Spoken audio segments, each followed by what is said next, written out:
E aí, brother? Outra declaração aqui. Caio, eu fui educada por uma família que supervalorizava a aparência. Você podia até passar fome, mas vi igrejas muito bem vestidos e exalando felicidade falsa. O efeito colateral disso é que mesmo hoje, conhecendo o Evangelho, ainda tenho um impulso de esconder quem eu sou de verdade e não admitir minhas necessidades. É uma luta diária para não cair na tentação de usar máscaras. Lembro que quando conheci o Papo de Graça, tinha dificuldade em não me incomodar com sua aparência.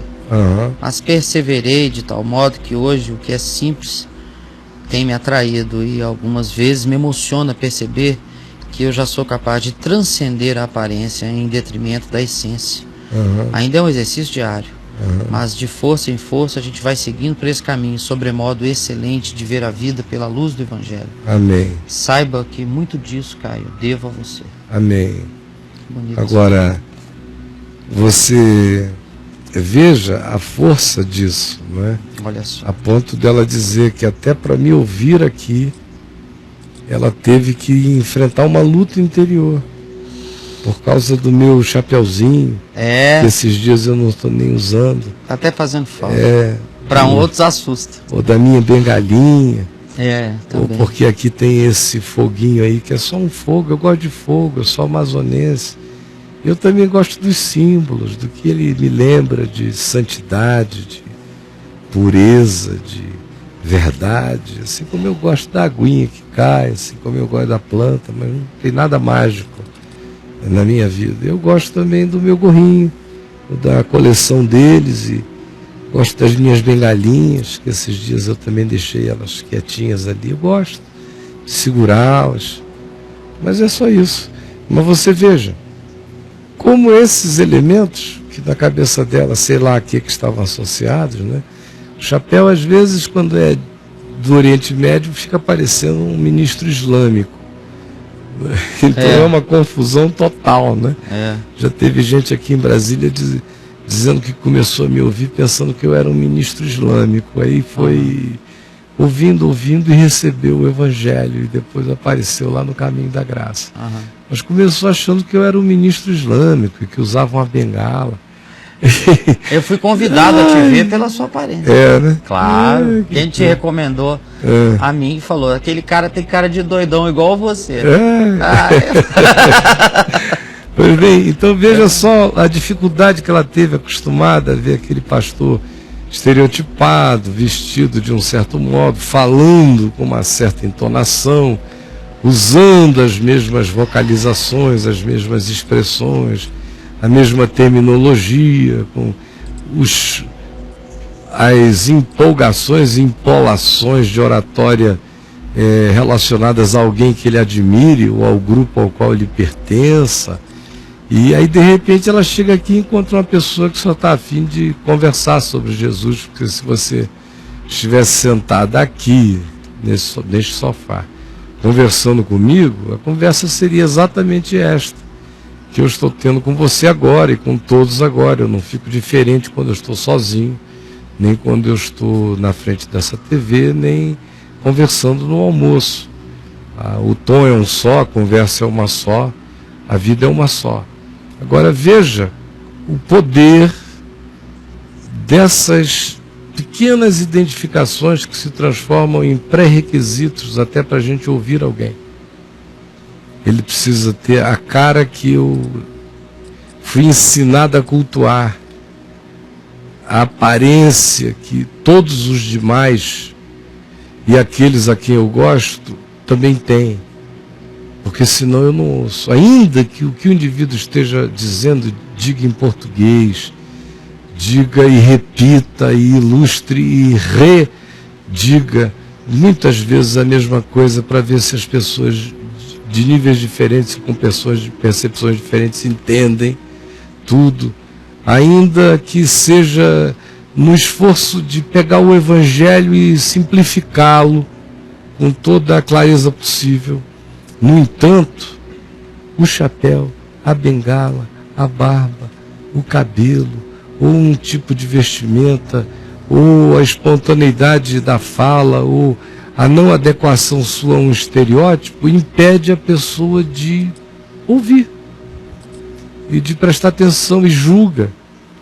Agora, você deu um testemunho de como isso não está inteiramente vencido, não em relação a mim, eu entendi que em relação a mim já está mais do que vencido, mas você descobre que isso não está inteiramente vencido em relação a outras relações da sua vida, a outros encontros, a outras observações, onde a sua atitude de antemão já é frear e armar-se por causa da aparência, mas o Evangelho vai se completar na sua vida.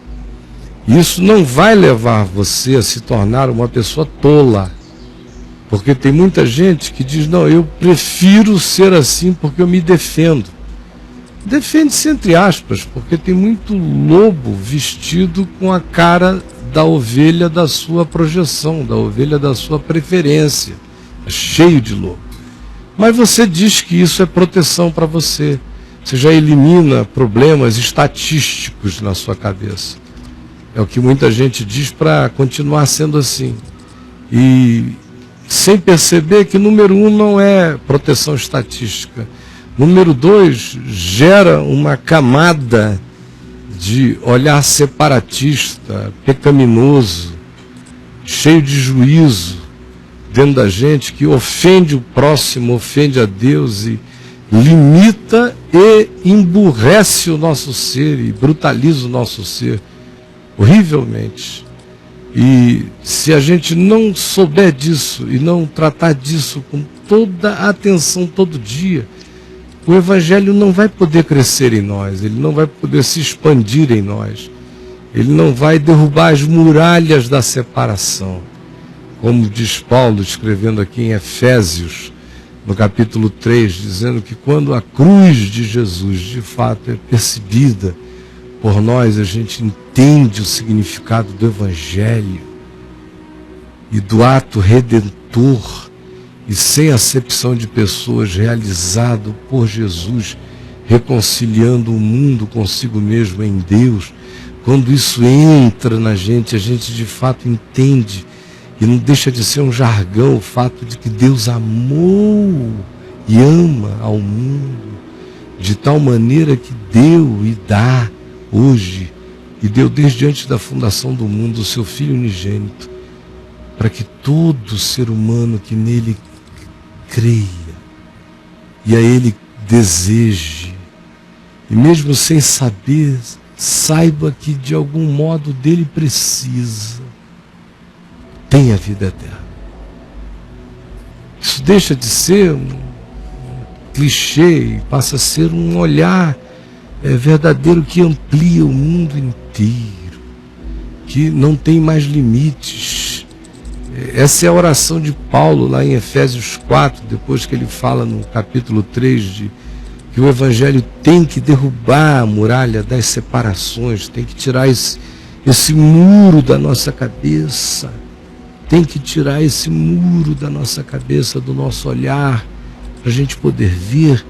Ele vai adiante no capítulo 4 e diz que é para a gente poder assim, iluminado e aberto e destampado, poder perceber qual é a altura, a profundidade, o comprimento, a extensão dessa revelação de Deus, da graça de Deus, do amor de Deus. E quanto mais isso cresça no nosso entendimento, mais explode em nós o próprio amor de Cristo, que excede a qualquer capacidade de referência e de comunicabilidade, porque está para além do que seja possível contar para o outro. A gente tem que provar e que experimentar.